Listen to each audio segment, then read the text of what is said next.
Movie देखी है? सबने देखी?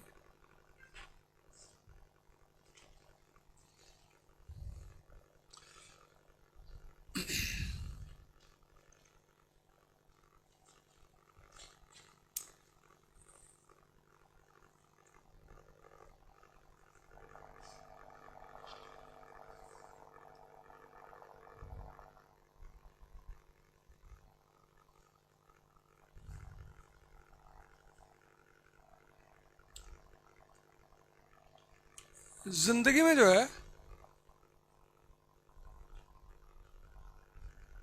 इसकी भरमार है।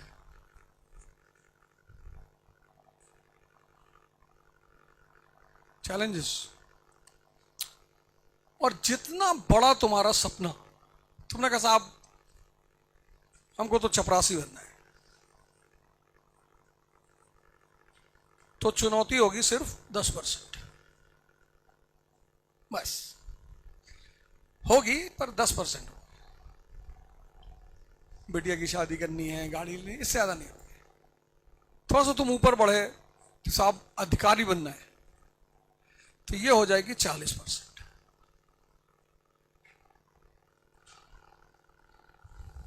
अब तुम पुणे के कलेक्टर हो, एसएसपी हो, दंगा हो गया, 50 लड़के इकट्ठा हो गए, किसी दुकान में आग लगा दिए, तो पहले तुम ही जाओगे? वो तुम्हारा चीफ मिनिस्टर तुरंत तुमको फोन करा, पाटिल सर तुम्ही को बर्खास्त करेगा, सस्पेंड करेगा, नहीं तो पब्लिक आउट ऑफ कंट्रोल हो जाएगी। तो कुछ तो उसे करना है ना। सर पाटिल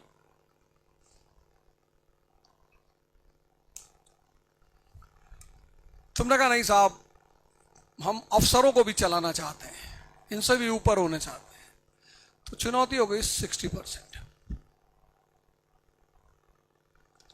अब तो और बढ़ गई चुनौती, और जबरदस्त बढ़ गई, 60%।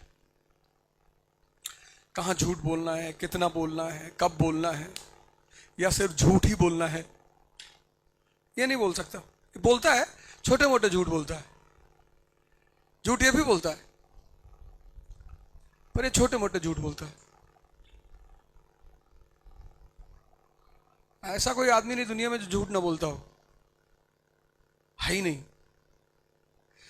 पर किसको पता है कि कहां बोलना है और क्या बोलना है, ये इसको पता है, तभी तो सक्सेसफुल है।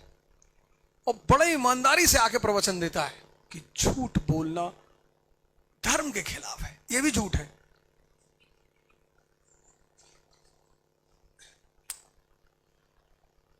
अब तुम चाहते हो कि नहीं सीएम बन जाए, पीएम बन जाए, तो फिर तुम्हारी चुनौती हो गई 80 से 90%। इसके बाद नहीं झेल पाओगे। इसके बाद अगर 100% चुनौती झेलते हो तो फिर भगवान हो गए तुम। अब ये इसके बाद 100% झेलना तो थोड़ा सा इम्पॉसिबल टाइप की चीज है, लेकिन फिर भी बहुत लोगों ने झेला है उसे, तो हम उन्हें दूसरी कैटेगरी में रखते हैं। हम संतों की कैटेगरी में, पैगंबर, ऐसे ऐसे कैटेगरी में रखते हैं। झेला है लोगों ने, ऐसा नहीं कि नहीं झेला, पर हम उन्हें फिर बहुत ऊंचाई पे रखते हैं कि नहीं भैया। अब मालिक ने बुद्धि सबको दी, बेईमानी उसने की नहीं, लेकिन सद्बुद्धि सबको नहीं दी। जैसे रैंचो है 3 इडियट में, उसका जो दिमाग है वो एक अलग तरह का दिमाग है। पहला फीचर रैंचो का क्या है? इसके अंदर क्यूरियोसिटी है, ये चीजों को जानना चाहता है। वो डीन आके अंडा अंडा लेके समझा रहा है, एक अंडा उठाता है, ऐसे फेंकता है, फिर बताता है ये मेरा पेन टेलर दे रहा है स्पेस में लिखने के लिए।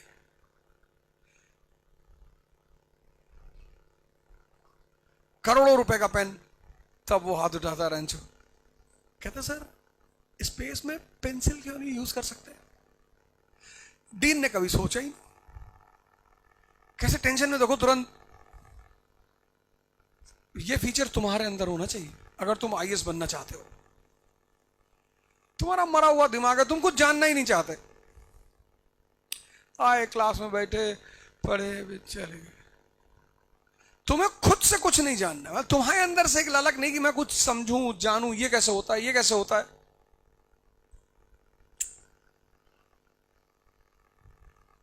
मतलब तुम्हारे अंदर कुछ है ही नहीं, कैसे बनोगे बताओ? पॉसिबल है? नहीं है, क्योंकि तुम जिंदगी में वही करते हो जो तुम्हारे अंदर चलता है।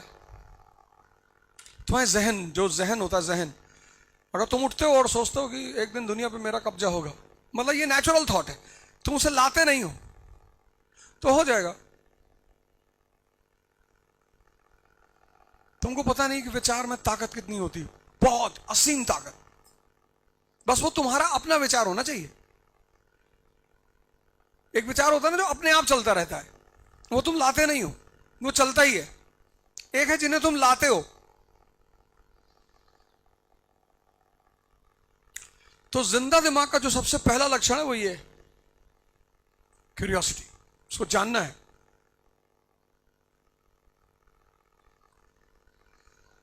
वो ऐसे क्लास में नहीं बैठेगा फालतू में। दूसरा, जो भी चीज तुम दुनिया में अपनाते हो, बिना फायदे की कोई चीज तो तुम अपने पास रखते नहीं। 14 साल पढ़ाई की है, पढ़ाई का क्या फायदा है अगर तुम अपनी पढ़ाई को अपनी जिंदगी में नहीं लगा सकते? भाई 10 रुपए का नमक खरीदते हो, काम का है तभी तो खरीदते हो। और 14 साल पढ़ाई की है। वो रैगिंग वाली सीन देखो, कैसे अपने नॉलेज को अप्लाई करता है, वो करता है ना। तो जो तुम पढ़े हो उसको तुम जीवन में लगा सकते हो।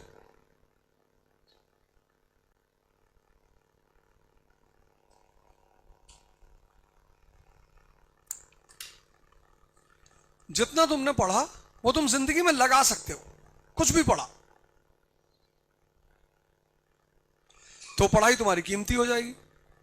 और तुम 14 साल पढ़े और पढ़ाई ने तुम्हें कुछ सिखाया ही नहीं। पढ़ने की बात नहीं कर रहा हूं, तुमने जो पढ़ाई पढ़ी, फिजिक्स पढ़ा, मैथ्स पढ़ा, बायो पढ़ा, जूलॉजी पढ़ा, हिस्ट्री पढ़ा, उससे तुमने कुछ सीखा ही नहीं।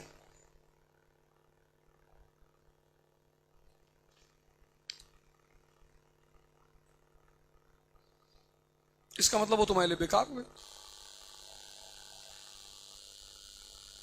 हिंदुस्तान में परसेंटेज का इतना बड़ा नाम है, परसेंटेज, कि लोग नकल करके परसेंटेज लाना चाहते हैं। इसी कंट्री में परसेंटेज का नशा है।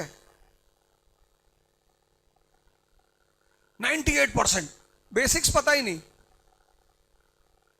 बोल सकते नहीं, गाड़ी खड़े हो गए।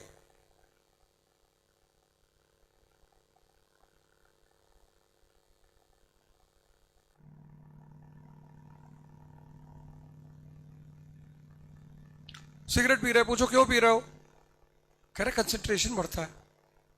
तो स्कूल में कंपलसरी होना चाहिए। जब इतनी प्यारी चीज है कि कंसंट्रेशन बढ़ाता है, तुम कह दो मैं तो पी रहा हूं ऐसे ही, बस मुझे अच्छा लगता है, वो ज्यादा अच्छा जवाब है। वो बहुत अच्छा जवाब है। तुमने कह दिया साहब मैं साइंटिस्ट हूं, इस पे लिखा सिगरेट पीने से कैंसर होता है, मैं रिसर्च कर रहा हूं हो रहा है कि नहीं हो रहा है मुझे। कितना साइंटिफिक जवाब है वो, कि तुम वैज्ञानिक का काम कर रहे हो।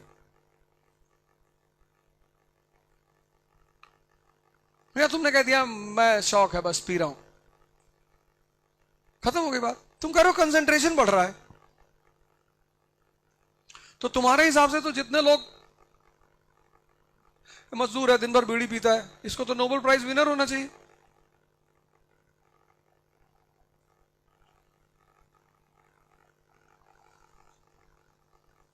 तीसरी चीज जो एजुकेशन के साथ जुड़ी है, बड़ी प्यारी चीज,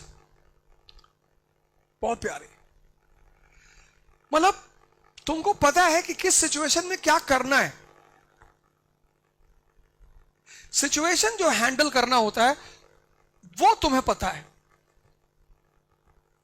कॉमन सेंस है तुम्हारे पास, क्योंकि हर चीज तो किताब में लिखी नहीं है। अब तुम रैंचो के साथ 2 घटनाएं मैं तुम्हें याद दिलाता हूं, वैसे तो कई घटनाएं, 2 दिलाता हूं। एक, जब वो परीक्षा दे रहे होते हैं, एग्जाम, लेट हो जाते हैं, तो जब अपना आंसर शीट जमा करने आते हैं तो वो टीचर कहता है तुम लेट हो गया, हम तुम्हारा आंसर शीट नहीं लेगा। कहते सर वो हम हमारे पापा हॉस्पिटल में थे। अरे बोले नहीं लेगा। तब वो कहता है सर आप जानते हैं हम कौन है? कहता तुम प्राइम मिनिस्टर का बेटा होगा तो भी नहीं लेगा। अरे बोले सर हमारा रोल नंबर और नाम जानते हैं? कहता नहीं, मिक्स कर देता।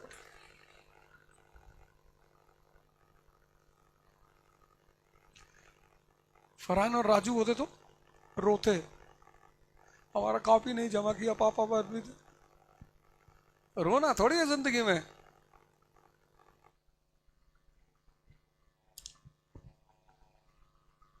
जिंदगी इतनी मजेदार चीज है, बस तुम्हें खेलना आता हो।